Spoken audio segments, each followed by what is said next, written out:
Welcome back to another video. My name is Jakub from P2P Empire, and recently we have published a video about one methodology that will help you to set up your Mintos Auto Invest. We have received several requests to do a video about our Auto Invest settings for PeerBerry, which is why in this video I will share with you some of my own findings when experimenting with PeerBerry's Auto Invest over the last 2 years.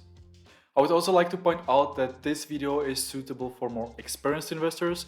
If you're completely new to P2P lending, it might be a bit more confusing as I will be going deeper into individual business models of P2P lenders.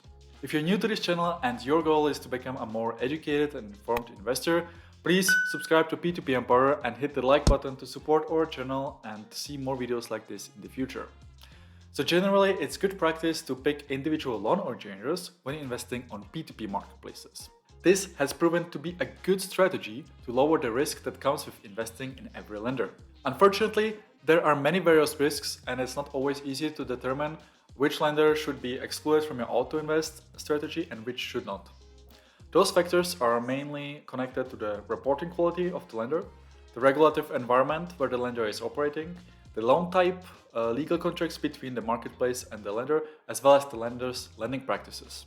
It's always good to look at historical and current data to determine a certain trend. On Mintos, for instance, we have seen a revocation of lending license in Armenia, suspended lenders in Poland, but also in developing countries in Southeast Asia and Africa. Lately, we have also seen a higher amount of delayed payments in countries like Ukraine and Indonesia. This is all data that you can use to set up your auto invest. But what about the trends for PeerBerry's lenders? Can you use the same data to evaluate the risk of lending companies in the same markets with the same loan type? Well, I've tried myself and it's actually quite tricky. You might think that if lenders on Mintos or other marketplaces have issues originating loans in Poland, it's going to be the same for PeerBerry's lenders. This is only partially correct. Why? Because it's not always about the country, but rather about the lending practices of that particular lender and its financial stability. Surely, a regulator can impose industry-wide changes that might lead to the shutdown of payday loan companies. But at the end of the day, the lender's business model and its reserves determine whether you as an investor will get your money back. And that's the biggest difference between lenders on PeerBerry and on other marketplaces such as Mintos, Bonster or Viventer. The biggest loan originators on PeerBerry are owned by the Aventus Group and they do not fund more than 45% of their portfolios with the money from PeerBerry. They also don't list loans on any other marketplaces. That's actually a much more sustainable way to lend money because it tells you that the Aventus Group has enough money to fund a large portion of their loan book by themselves. That's however not the case with every loan originator. In an interview I've had with Viventer earlier this year, I've learned that some lending companies lend more than 70% of their portfolios on Viventer. It is common that those lenders also use multiple platforms to fund their loans, which adds even more risk to the equation. So why is this riskier? There are at least two reasons for that. One is that the lending company is aggressively expanding its business in a market with funds they don't own. They leverage too much, and if you get hit by an event such as COVID, which has an impact on borrowers, they struggle to adapt their lending practices.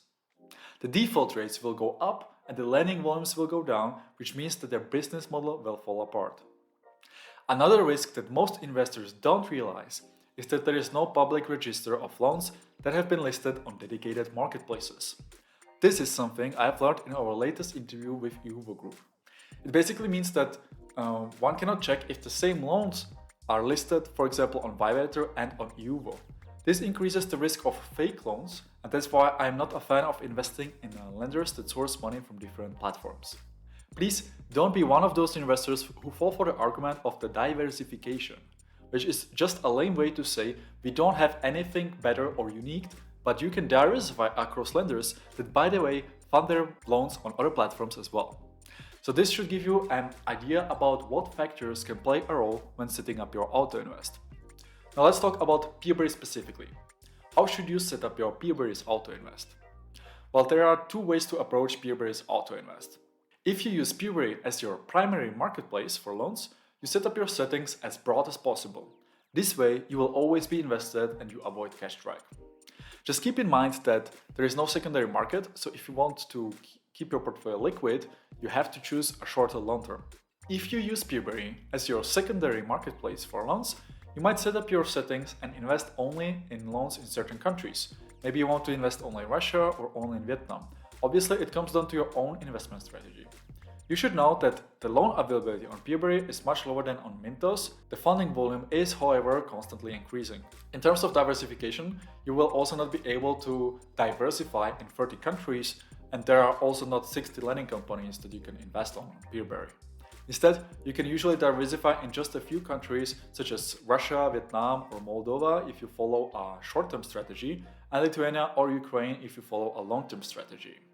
If the demand for loans increases, you might also get a chance to invest in loans from Poland or Kazakhstan. PeerBerry has been operating for more than 3 years now, and so far none of the investors ever lost any money and none of the lenders got ever suspended from PeerBerry. This means that there is not much data to go with when trying to determine which lenders to exclude in your auto invest. So here is a sneak peek into our current auto invest. As you can see, there is nothing special about it. Currently, we follow a rather short-term strategy with interest rates ranging from 9 to 15%. We only invest in current loans, and there are currently no restrictions of lenders or countries, which means that the auto invest will invest in all loans that match these criteria at the moment. This does not, however, mean that you will invest equally in all lenders and all countries, because you will invest in what's currently available. The loan availability fluctuates depending on the lending volumes of particular lenders in certain markets. Sometimes, the lending company has enough funds to fund their own loans, which means that they won't list any loans on PeerBerry. While this minimizes your diversification, we see this as a benefit since it shows that the lending company can also operate in a sustainable way without extra funding from PeerBerry's investors. As our portfolio on PeerBerry is not the smallest, we decided to increase the maximum investment amount in one loan to €20. This is one of the strategies to avoid cash drag, as we only invest in a loan once and not multiple times. Obviously, this auto invest is dynamic and we change it if we feel like more liquidity is needed, but that's something that you need to decide on your own. So let's have a look at our portfolio in more detail to give you an idea of how our funds are diversified. In order to get more data about your investments, you have to navigate to My Investments. You can also use some filter options to only show details that matter to you. Personally, I suggest you download the loan book and plug it into your Google Sheets. You can then create dedicated charts that help you to get a better overview of your portfolio. This is, to be honest, a little bit of an annoying process, but I'm quite sure that PeerBerry already works on a way to display this data in your dashboard as well. You can hide certain columns and structure the sheet according to the data that's most important to you. Now you can create dedicated charts to get a better overview of your portfolio. In our portfolio, we can see that we are currently investing in loans from Ukraine, followed by Russia, Poland and Kazakhstan. Our highest exposure is in auto money from Ukraine, followed by Belka credit loans from Russia. Belka Credit is a startup from Russia that focuses on the microlending market. It made a loss of 138k last year. Automoney UA is also a startup, but from Ukraine, which focuses on the leasing market. The Automoney startup has made just about €11,372 profit last year. You can view all the financial statements for both lenders directly on PeerBerry. Both brands belong to the Aventus Group, which has made a profit of €12.6 million last year. This finance group is also providing the group guarantee, which would cover all of the repayments should the loan originator not be able to fulfill those obligations. I know that you would love to see the consolidated financial reports for the Aventus Group.